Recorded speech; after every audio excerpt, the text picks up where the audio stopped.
Hello, hello.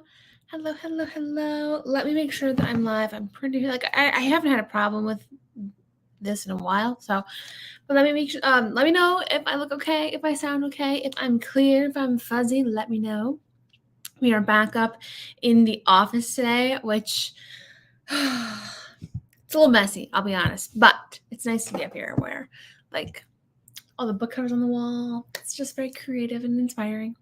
But welcome to our very final Love in Fenton County read along live stream. Very, very sad. I feel like it flew by, but like not in a way that was like not in a way that was too rushed or anything. It was a very nice time to uh read through at like a nice pace. Nothing like it didn't feel rushed. It flew by, but didn't feel rushed. Goodness, Sarah, we're just rambling apparently. But yeah, final one to talk with you guys today about Two Kinds of Us, and I actually just finished it earlier this morning. I started it earlier this morning, but I just finished it. I think maybe like around noon. So it's still fresh in the brain. We can percolate on it. Lizzie, hello. I'm glad you're here. This is one of my favorite books ever, so I'm ready for this. Well, I'm excited, and yeah, the month did fly by. I am so excited. We're gonna do this again for whenever I do the Most Likely To box set, which is probably gonna be more like August time. So if this was fun for you guys, stay tuned. We'll be coming back more so toward fall. But yeah. Maybe we should do like a little read along for my book release that's coming out from like Margot's book. Maybe we should like read along together for that. That would be so fun.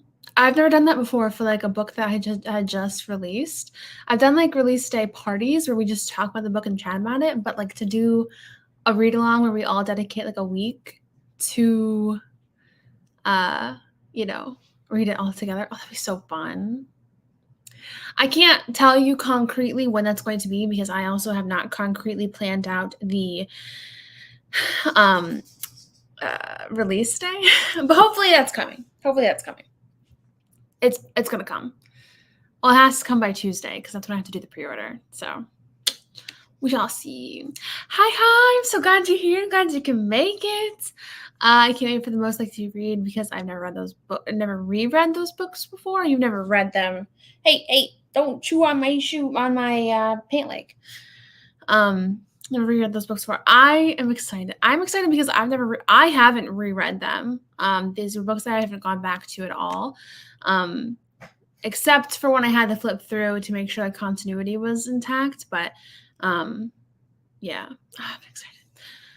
I'm so excited for Margot's book. Margot, I loved it. She was so good in this book. I will say, jumping right in, if you guys have any favorite lines or anything like that, I don't think I highlighted that many lines this time. I was kind of like just caught up in reading that I really don't think I did much in terms of highlighting or note taking. I say that, but I could be surprised. I will say this book definitely felt a little bit more on the mature side coming off of the other ones. Like I feel like it wasn't as serious as Can't Catch My Breath, but the characters felt a little bit more mature in age, which makes me feel better about like if anybody were to come from Two Kinds of Us to read Margot's book. I'm not promoting it that way, so I'm trying really hard to, not bridge that gap in the reader's mind.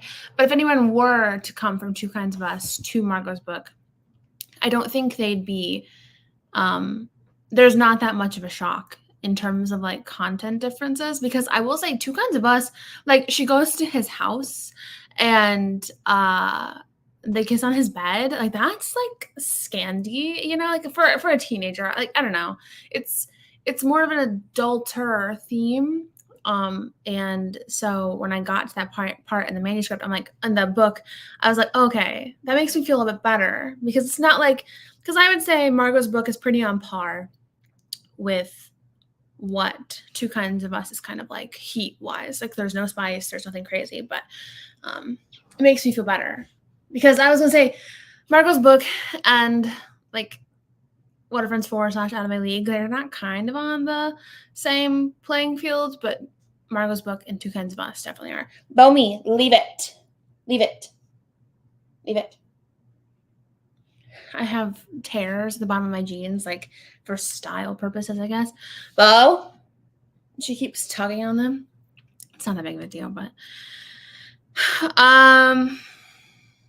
yeah, so yeah, I will say I not that I was shocked by this one, because I did know going into it this was more mature, but on a different wavelength.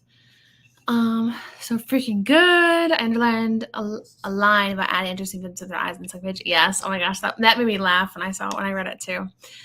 Two Kinds of Us is more mature in like lifestyles and themes, but still young adult enough too. I agree. I think it does.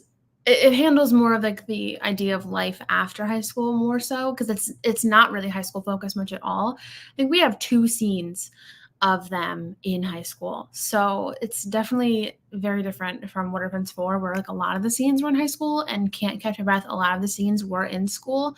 I mean, it was summer, but it revolved a lot about school and homework, so makes sense.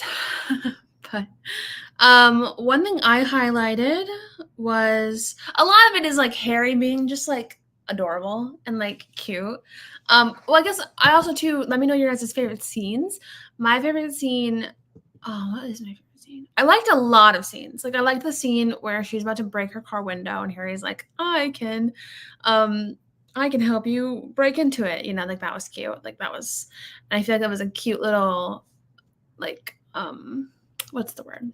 Foreshadow, I suppose, into his like sort of criminal past. I don't know. I thought that was cute. What's another favorite scene? I loved the scene where Estelle and Margot take him to get like a suit fitted. That was really cute. And I think I especially liked it because we see Margot go to that same like clothing store in her books. I'm like, oh, I love it. I just love it. Jeez. Well, anyway, a line that I have highlighted is when Margot gives him her phone number, but she's like, don't call tonight, call tomorrow. And when he calls, he's like, it's tomorrow. And not like I was dying to call you or anything, but that was the longest night of my life. I'm like, adorable. In the last live stream where we were talking about Can't Catch Your Breath, I was talking about how I was a little nervous with Harry because he was kind of a flirt and Can't Catch My Breath, but he's definitely like, I love that his flirty side came through, but it's all fully focused on the one girl he's trying to swoon. That's trying to make a swoon. That is like, I like flirty. I don't like playboy flirt with everybody flirty. I like that kind of fun banter with one specific person that you are interested in. You know what I'm saying? So I really liked that. Oh, another one of my favorite scenes or favorite moments in the scene is when Margot, she's like, I'll if you guys forget this conversation will ever happened, I'll give you $5. And Estelle's like, you can't bribe children. And then they like extort her for more money instead of the $5. Bobo, leave it. You're distracting me. So that was really funny. I really liked that. I loved the Stell's siblings so much. They were so cute. I never write siblings. Like, let's look. I'm not going to count What Are Friends For because, like, the sibling was a baby. But otherwise, is it just Two Kinds of Us? Kristen doesn't know it has a sibling. Teaching the Teacher's Pet has a sibling, but she's not really there. Oh, Rebellion with the Bad Boy has a sibling. Okay, so a few. I just feel like I never write siblings, you know? I feel like I never do, but I guess I have. Because Gemma has Landon, and I don't know. But more often, is it like half and half? That does? I don't know. But I loved the siblings in this book. I like how they weren't really there for, like, they were there for a reason, not just thrown in to make the family dynamic different. So that was cute. Yeah, you can have that. That's fine. I actually think I'm going to come back to the comments real quick. I freaking love this book so much and how it focuses on the future. Yes, I love that. Actually, that was one of the things I had fully intentionally done going into it was focusing on the future and saying how there was no one true path to happiness. I think that was a line somewhere. I don't know if I highlighted it or not. But I'm sure if you guys like know me or have attended any live streams about like me before, well, I guess maybe this might not be common knowledge, but I didn't go to college, or I didn't go to college post high school. And in high school, everybody would always say like college is the only like future that you can have. Like you have to go to college in order to have a good future. And I always resented that sort of mindset. And I hated that like everybody was being pushed into college and pushed into debt right out of high school. And I hated that every book that I read was characters like stressing about college. And it makes sense because like that's the majority of people stressing about college, going to college, picking a major and stuff. But I wanted to kind of like make clear that yes, still wants to go to college, but you don't have to go to a good college. You don't have to go to college. Harry didn't go to college. I thought that was it was a good one. I that's why I played around with more in this book, was that kind of like, oh no, I just pressed a button. More of the other sides than just traditional expensive university sort of thing. So like this honestly is the best. Oh my gosh, I'm so honored. Harry melted me. I liked too many scenes to have a favorite. I will say that he does have some good scenes. Yeah. I love the car window one, the snow angel one, and the Harry's bedroom one. I loved how he was showing her the house. It was so cute. And it felt very like adulty, but still young adulty. I really liked how it was kind of like towing that line. I love the scenes with Nellie and Jimmy being sweet. Yes, sweet. Watching him break into my car that was so cute. That was so funny. So fun. I mean, honestly, I don't blame her. I feel like in that moment, I also would be much like her. Like, that's weird that you know how to do that, but you just like saved my life. So like, also very hot. Harry's so freaking sweet. It's insane. The banter was so freaking good. Love the bribing scene. Loved her siblings too. You write siblings so well. I'm assuming it's hate to write siblings. I need to write them more often, apparently, because I feel like I just don't. And I don't know. It's funny. I mean, I have 2 older brothers, so I don't have any younger siblings, but I prefer to write younger siblings than older siblings. Is that weird? I feel like I just don't know how to navigate older siblings, that dynamic, which is weird, but you would think it'd be the opposite. But I don't know. I have one main character out of 14 books who doesn't have a sibling or cousin figure. That's funny. I wish I wasn't forced into college. So I was a dream me. Yeah, I get ya. I prefer to write younger siblings. I don't know. There's just something easier about a younger sibling. I don't know.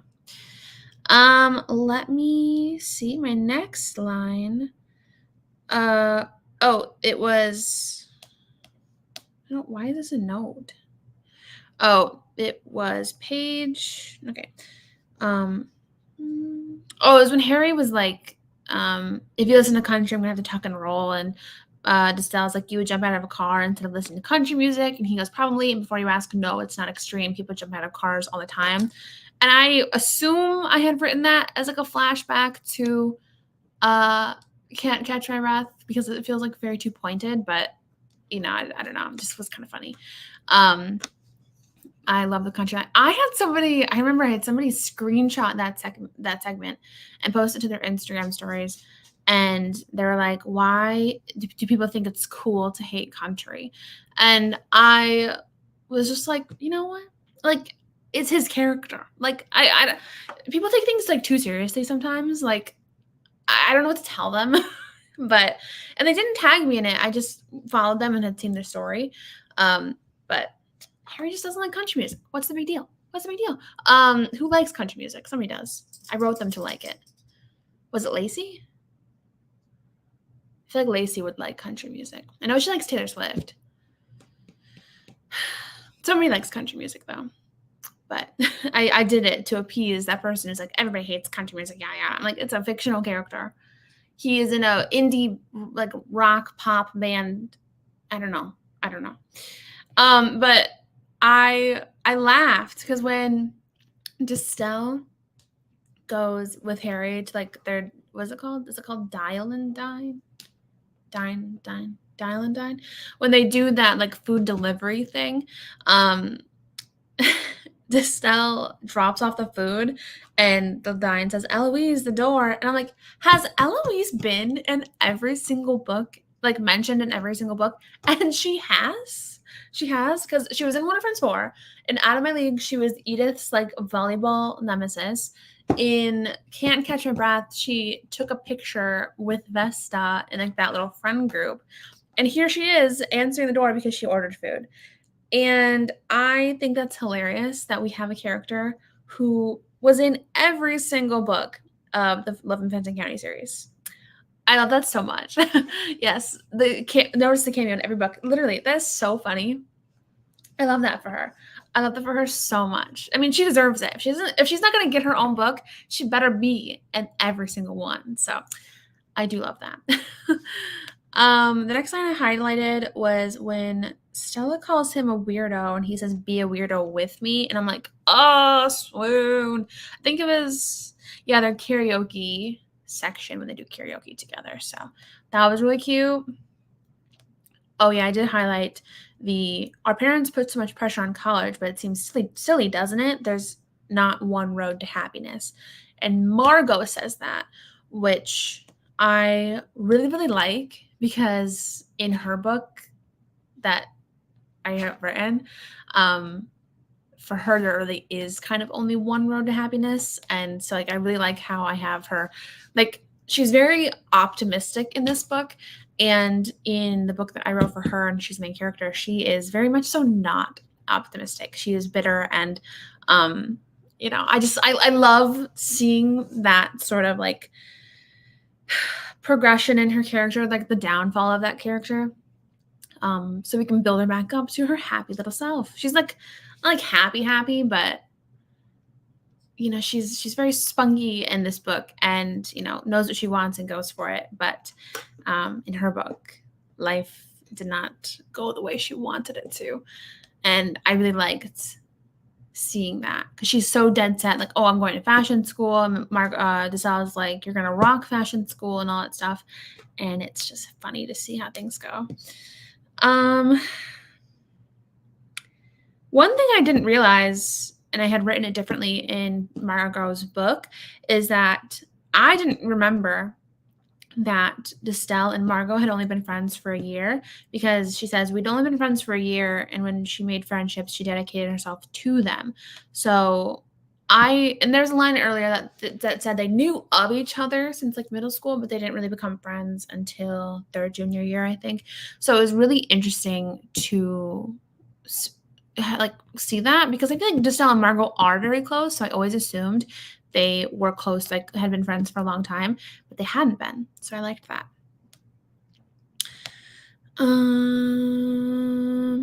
Something I highlighted was Stella saying, Terry, he seems really nice. Were you two partners in crime? Because Terry and Harry so sound like a crime-fighting duo. Harry smiled, but didn't reach his eyes. Not necessarily crime-fighting. And I'm like, awkward. Like, the opposite. Actually, it was the opposite of crime-fighting. Which I just laughed about that. I can't wait for Margot's change. It's going to be really fun. I think we'll like it. I really liked Stella's Superman complex. Like, she's jealous of her alter ego because she can have things that Stella thinks she can't.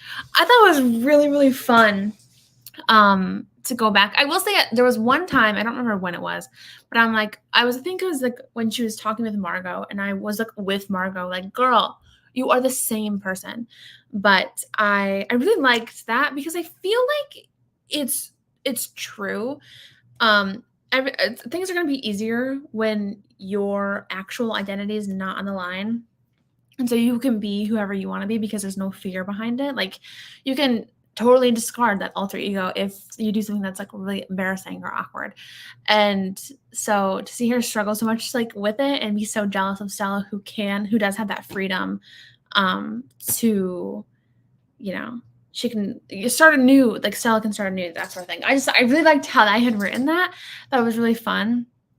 I don't necessarily know if I felt that way. I will say there were like, I do remember modeling something about the whole Stella D'Estelle thing after something in my life, but I don't remember what that is now. I don't know if it's like I enjoyed sometimes dressing on the more edgier side, so I don't know if that's what I incorporated it into Stella. But it there's something that I did like kind of take from my life, but I don't quite remember. But I did like seeing that progression. I will say she does. So I think it's when Harry goes to the fundraiser with her for the first time. I think it's that scene where she's like, I'm the same person as Stella. And I'm like, girl, you kind of like decided that pretty fast. And I don't I don't know if that was necessarily written poorly, written rushed, or if I just missed, or I don't know. Or now that she was dating Harry, she did feel more like Stella and Estelle as one person. I don't know. That was one scene that I'm like, but this entire time you've been saying that you're different. And maybe I just missed the part where she realized that they aren't as different. She is the same person both ways, but I don't know. But yes, yes, yes. Especially as a teenager, yeah. Crime Fighting got me. It was funny. A line I highlighted next was when Margot says, he probably wants to meet your parents because he likes you. I mean, it makes sense if you had normal parents. If he was a normal boyfriend without a neck tattoo that symbolizes him literally being strangled, which that made me laugh out loud because I loved it. I will say the neck tattoo is very strange, but for some reason Harry always had one in my mind. Like before I even started writing it, I knew he had to have a neck tattoo. And I wanted to like have a little bit of symbolization. And so it was just funny that it was like a hand. I think it fits. It's just interesting, but Margot's line about it really did make me laugh out loud. The next thing that made me laugh out loud is Margot says, "Do you know what suit jacket size you wear?" And Harry goes, "I usually wear a large. I like them a bit roomy." He looked between Margot and me fighting a laugh, and Margot, who looked at Harry like he'd said something profane. That's not the right answer, is it? Which is very cute. It's very like puppy dog, silly, like you don't know anything about this world, honey. You don't know. It was just cute. Another line that I highlighted that I loved. It's another Margot line. I'm telling you, I loved Margot. She says, "Who cares if they think Harry is a hooligan and I'm too masculine? They're old and probably haven't had sex in 30 years, at least not with their spouses." Which I thought I just died about that. That was so good. She's so witty. And like, I wish I was witty, I mean, I'm witty enough to think like to write the line, but I'm not witty enough in the moment to say like fun stuff. Chapter 20, when Harry says, "Yeah, see, I'm trying really hard not to kiss you right now. It's taking 90% of my attention." That was swoony.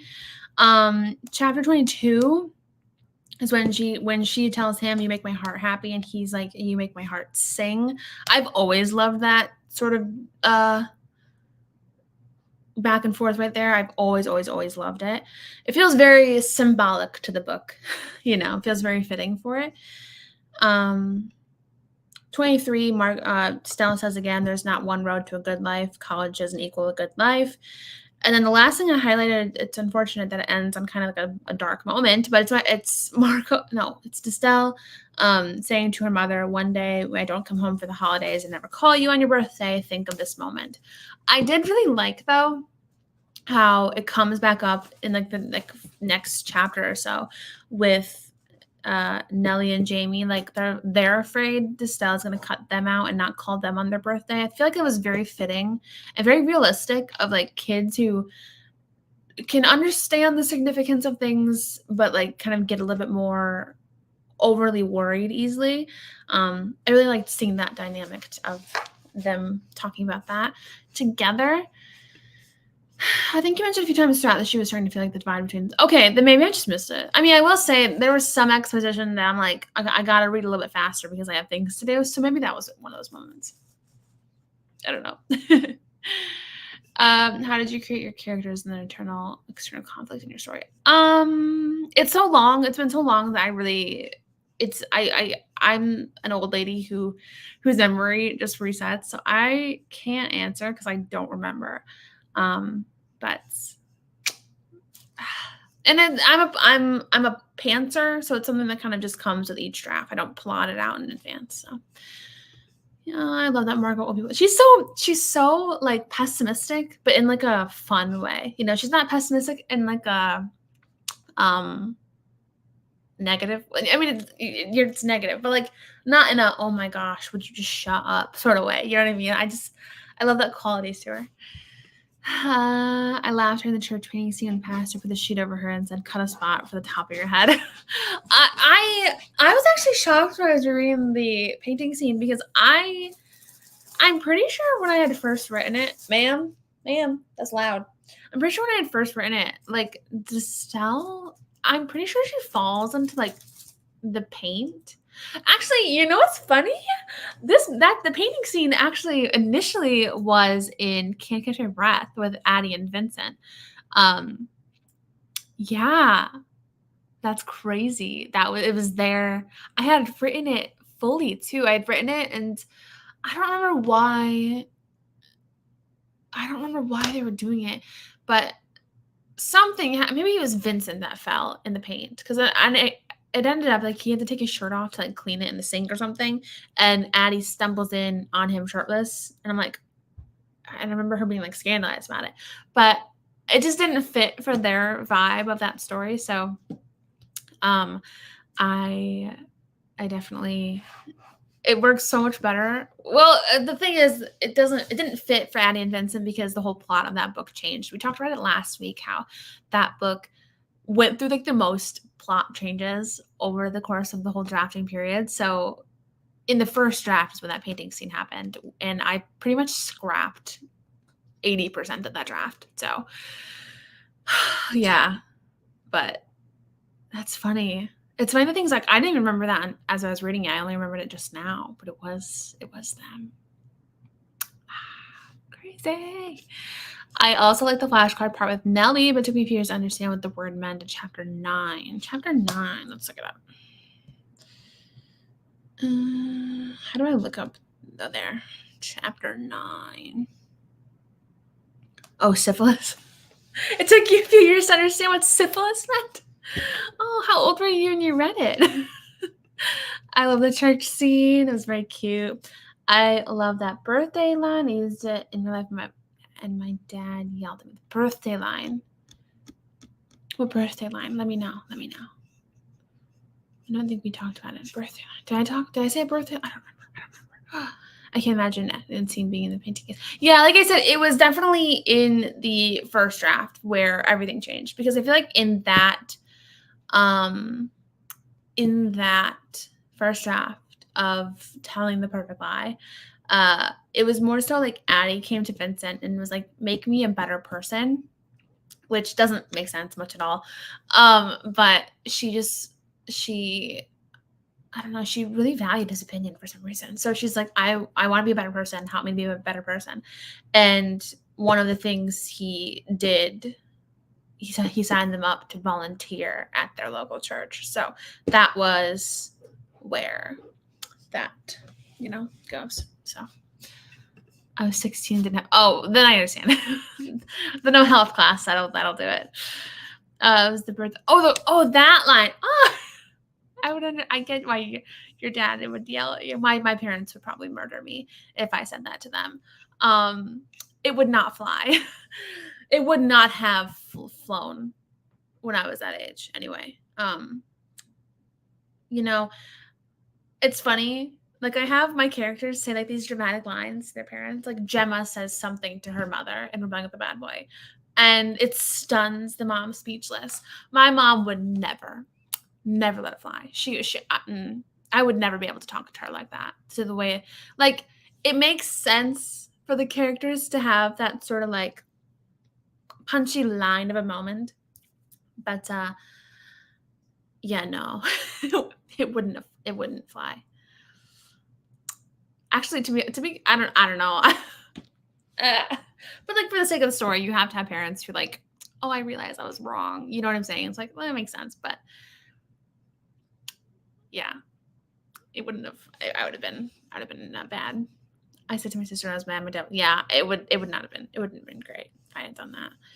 It's fine. I love lines like those. They do not fly in real life. Isn't that funny? And like, there's so many of them. And like, also in like, in movies and stuff too. It's like somebody says something that if they had said it in real life, you would like laugh out loud. You know, like there's no way it would be serious and like hard hitting. You'd be like, okay. So that's one of those things. The suspension of disbelief with those sort of things.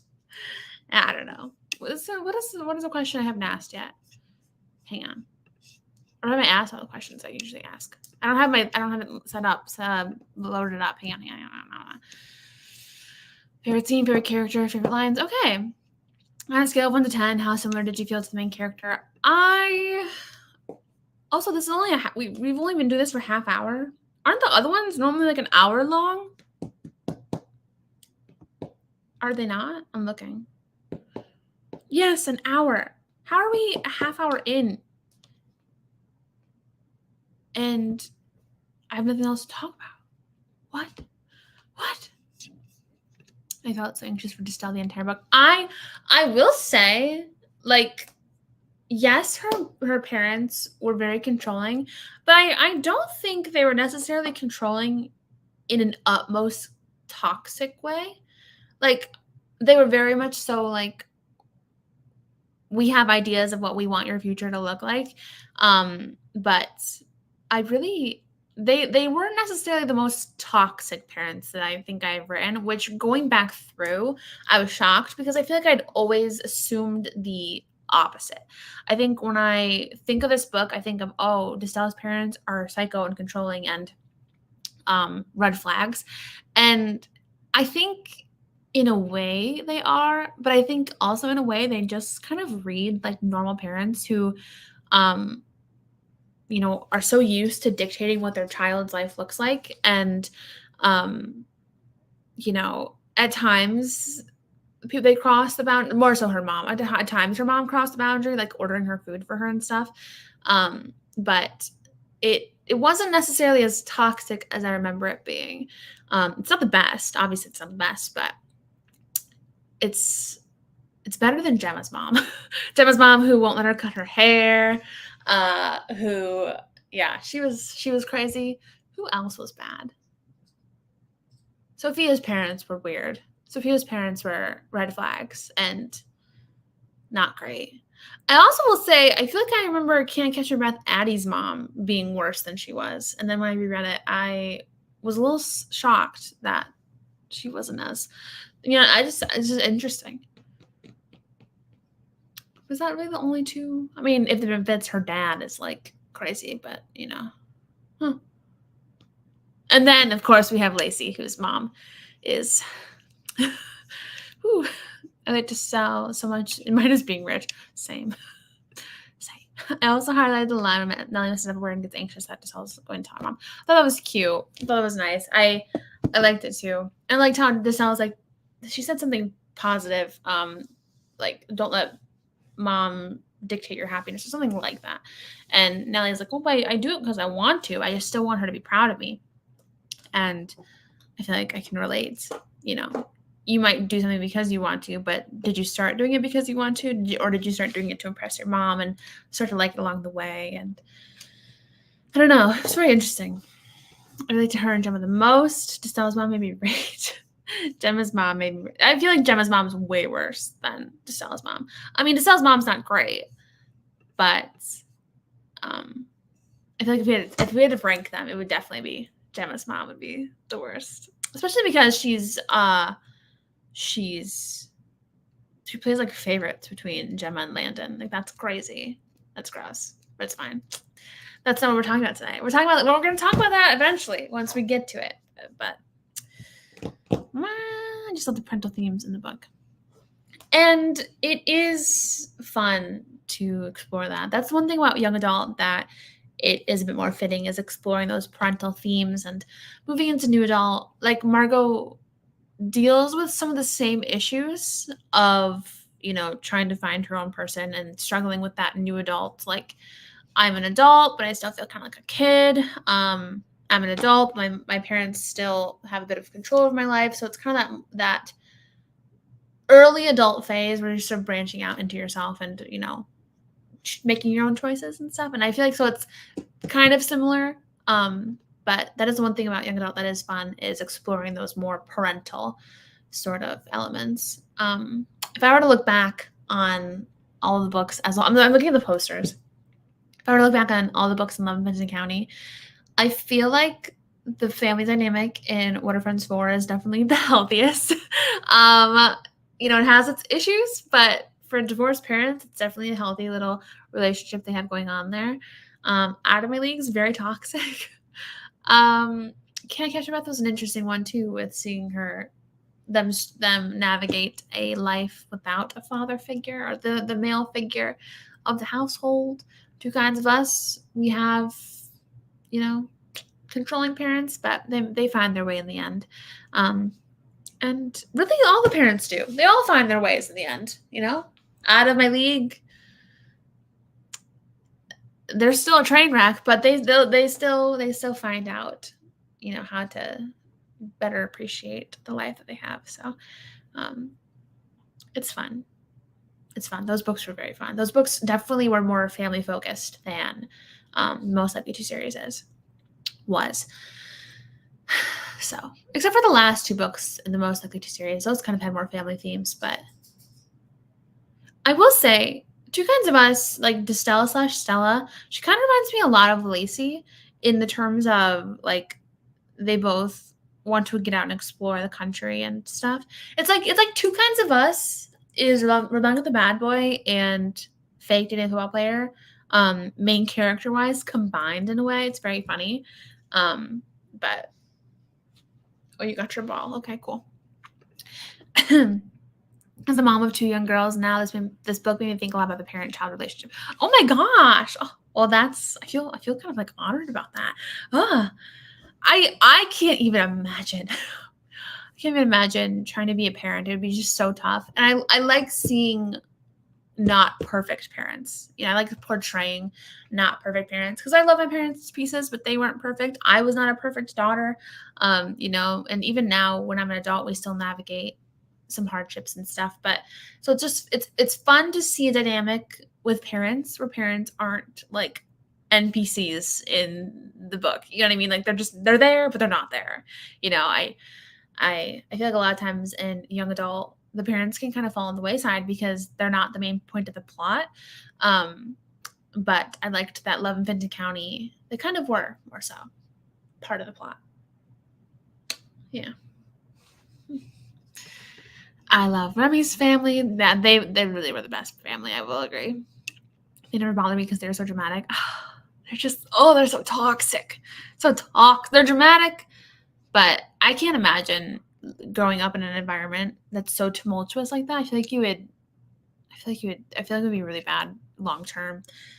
That was just great writing. It was like an untapped potential song in my body, shot of heat rippling through my chest, and lyric pain in my jaw. Ooh.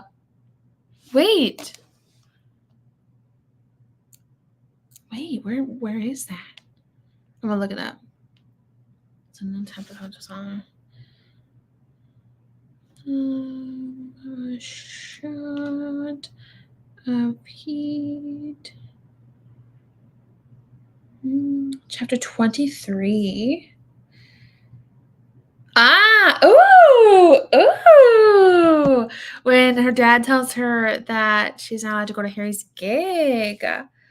Ooh. I like that. I like that in response to that.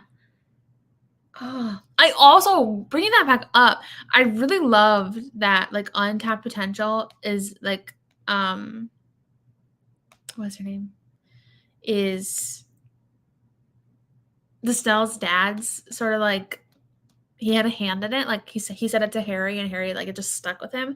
I will say I love it. I love that whole dynamic. I also will say it's probably not really real life.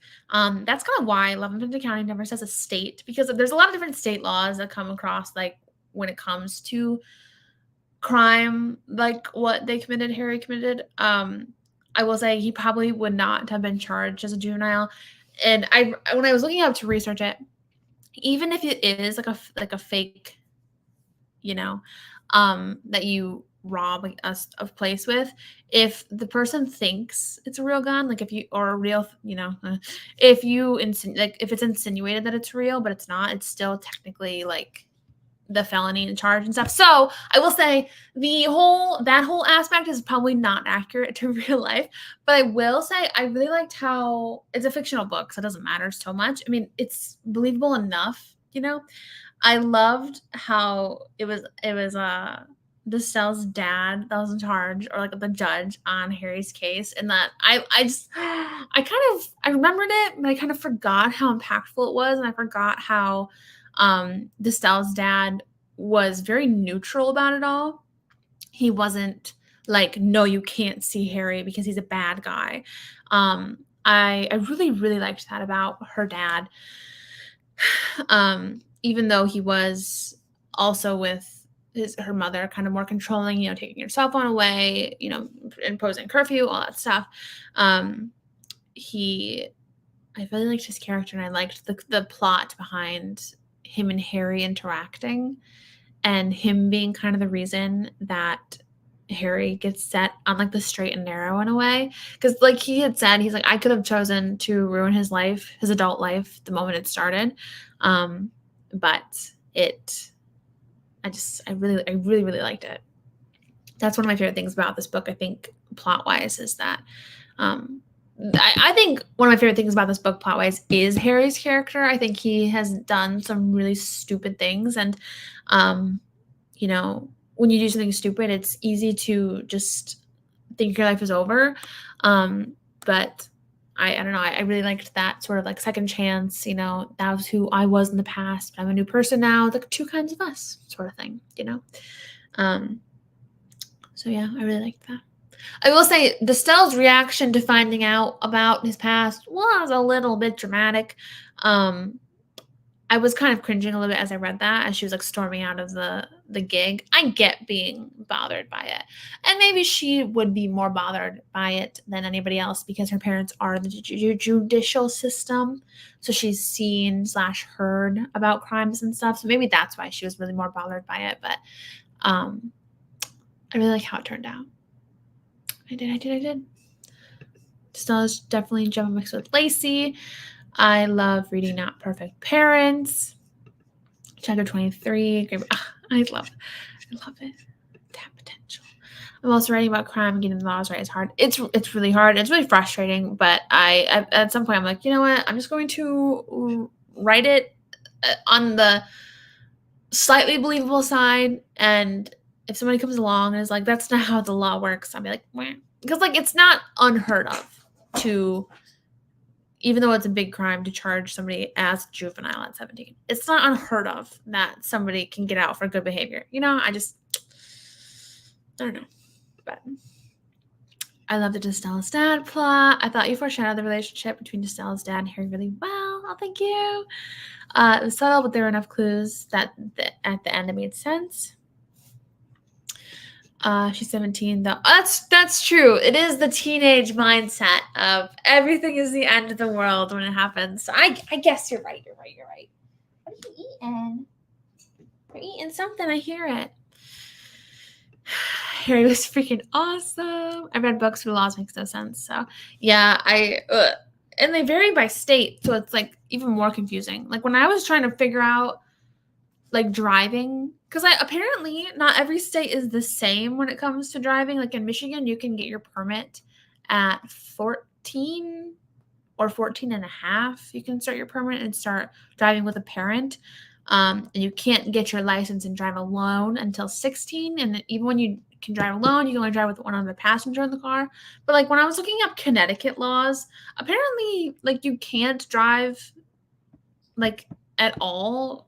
It was like, so it was so confusing. I'm like, oh my gosh, it varies by state. So that is why whenever I write books, unless it needs to be in a specific state/city, I'm not going to use this at the state.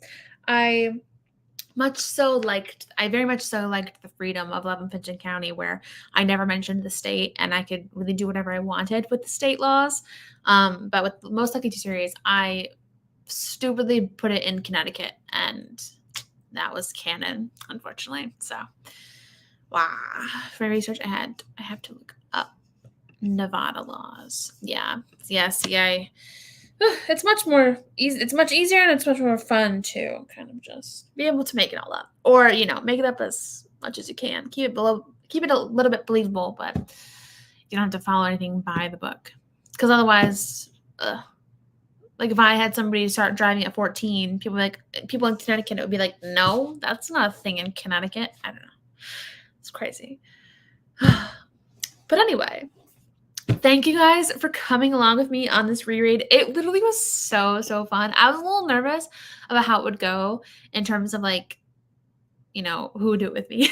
If I was just gonna do it by myself, which would be fine. But also too, I was a little bit nervous, like time-wise, how it was gonna go with what, if I had enough time to do this and stuff. But it worked out pretty perfectly, so I had a lot of fun. I do want to do this for the Most Likely To series, so keep an eye out. Probably more so like August, September time. So probably more August, because I do think I have a book. I want to release a book in September. We'll see. But speaking of book releases, Margot's book, the title reveal, comes on Tuesday. Keep an eye out on my Instagram page tomorrow, because I'm going to be releasing the first 3 words in the title out of 3 out of 5. So come over to the Instagram page for that.